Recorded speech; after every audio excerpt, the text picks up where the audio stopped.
Everybody, it's Michael Martin. So I got a comment from Rock in the comment section. That's where comments go. Um, Typically, not all the time. Sometimes they're spray painted on the wall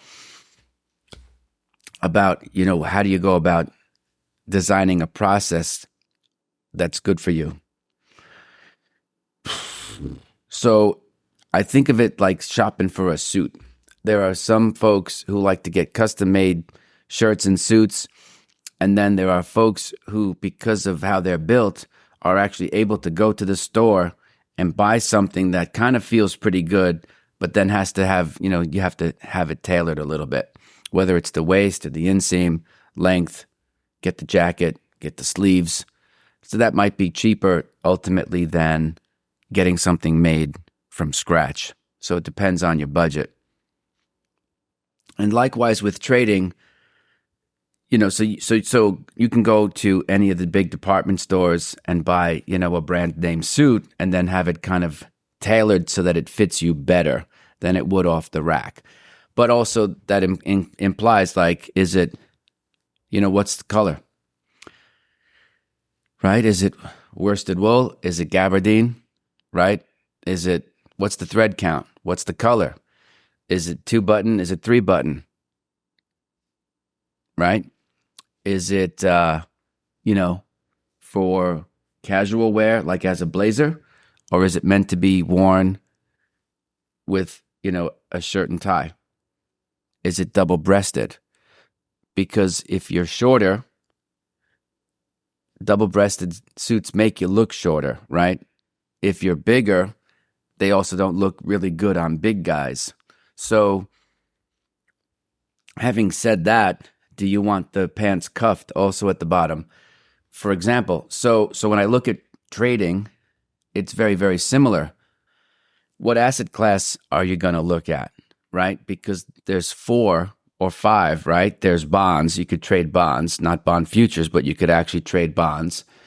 You could trade equities. You could trade options. You could trade interbank foreign exchange.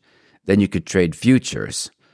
And within futures, you could actually trade foreign exchange, or currencies in futures that have standardized sizes.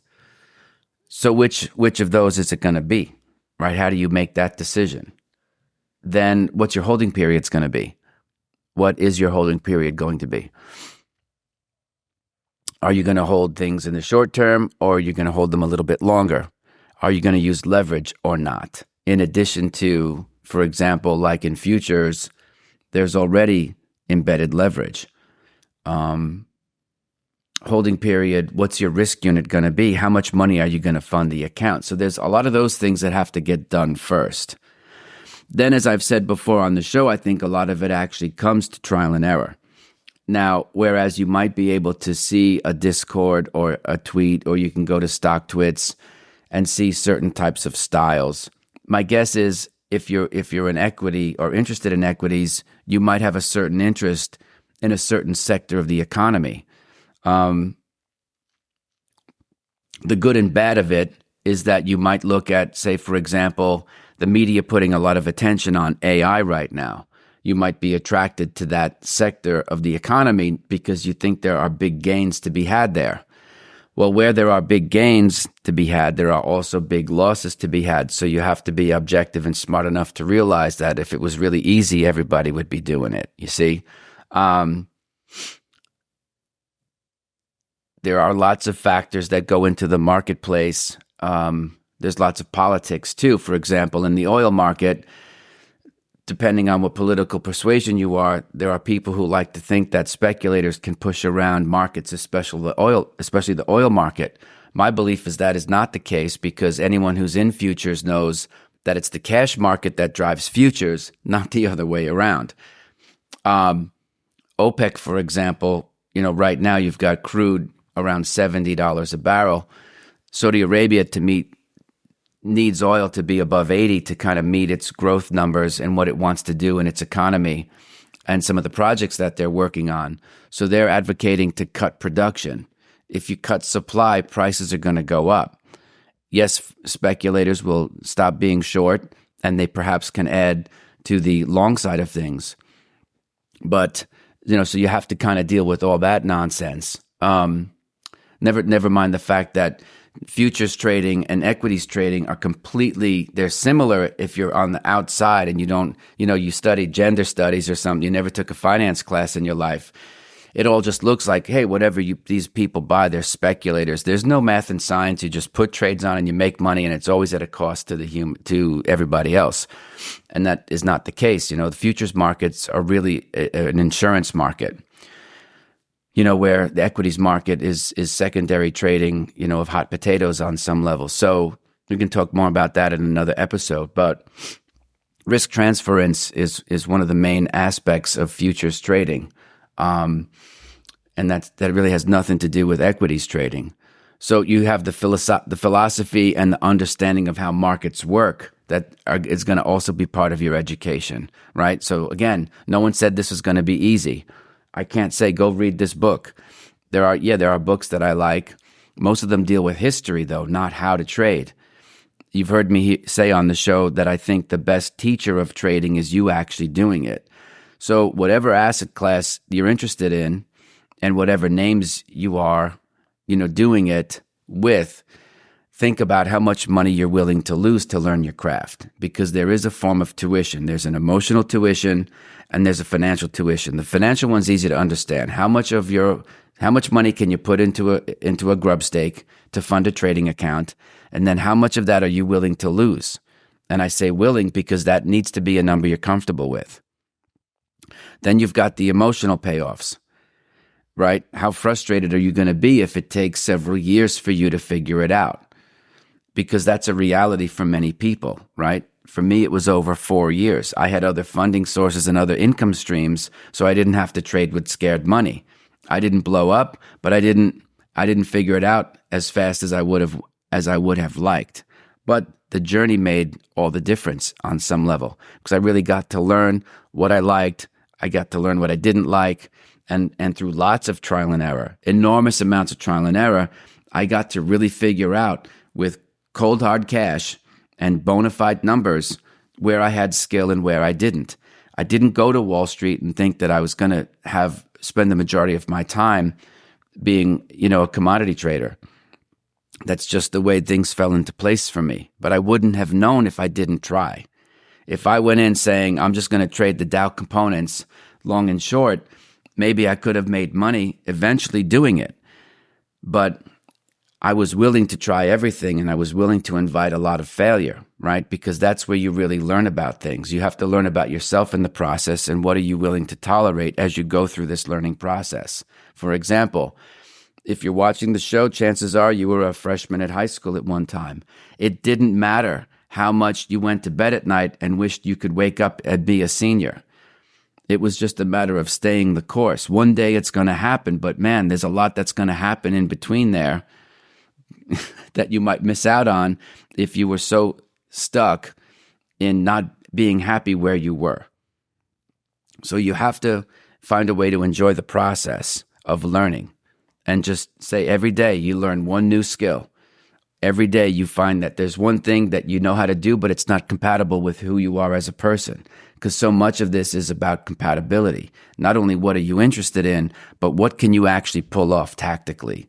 Because again, as I've said, I've kind of coined the phrase, we don't get paid to know stuff. The biggest mistake you can do is try to learn a million things and not trade any of them. You want to trade them as you learn them and see if they make a good fit. There's always new stuff to learn. There's always an evolution that's going to occur, even in the asset class. Once you gain some skill and you know that you can create alpha, there's still going to be learning to do.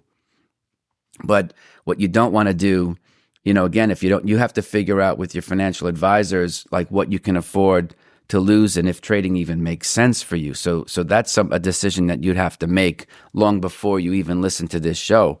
But then at that point, you have to put yourself in a spot to say, okay, I'm embarking on something. I'm Sir Edmund Hillary with my Sherpa, and we're going to be the first two people to make our way up Mount Everest in the early to mid 1950s, where there's no ropes. There is no base camp set up. You're going to do it all by yourself. And you can talk to other people, and yes, you can, be involved with discords, but in the end, it's not going to help you. You're on your own, no matter what.